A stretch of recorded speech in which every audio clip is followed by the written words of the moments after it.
kita kena salat jenazah dibuat sungguh-sungguh. Pastikan kita tahu.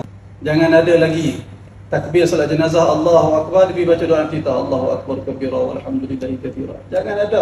So apa saya sebut begitu, saya sendiri pernah salat. Orang sebelah saya lepas takbiratul ihram salat jenazah, dia baca doa iftitah. Tak ada doa iftitah salat jenazah. Takbiratul ihram terus baca al-Fatihah. Imam takbir kedua terus baca selawat.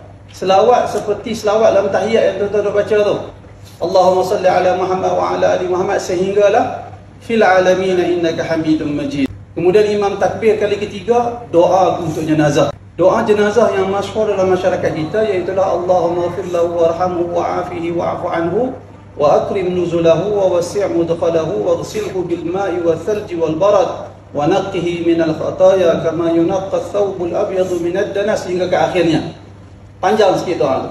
Siapa yang tak hafal, dia hafal sedikit saja, maka dia ulang Allahumma ighfir lahu warhamhu wa'afihi wa'fu anhu. Allahumma ighfir lahu warhamhu wa'afihi wa'fu anhu. Diulang. Kalau itu pun dia tak hafal, dia doa dalam bahasa Melayu. Nak doa apa? Doa jenazah, fokus dia keampunan rahmat. Keampunan rahmat. Ya Allah, kurniakan keampunan kepada jenazah tersebut. Ya Allah, kurniakan rahmat kepada dia. Ya Allah, belaslah dia, kesahanilah jenazah tersebut. Sehingga imam angkat takbir kali ketiga. Bila imam angkat takbir kali keempat. Imam angkat takbir kali keempat. Kalau imam beri ruang kita membaca doa, kita baca doa lagi. Kalau imam tak bagi ruang, dia terus bagi salam, kita terus bagi salam. Kerana solat jenazah tu solat jamaah. Solat jamaah kita dituntut untuk mengikut imam. Imam bertakbir, kita bertakbir. Imam beri salam, kita beri salam.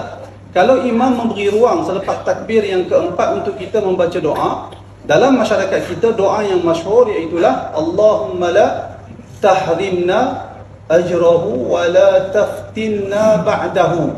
Itu yang masyhur. Ada lagi doa-doa yang lain.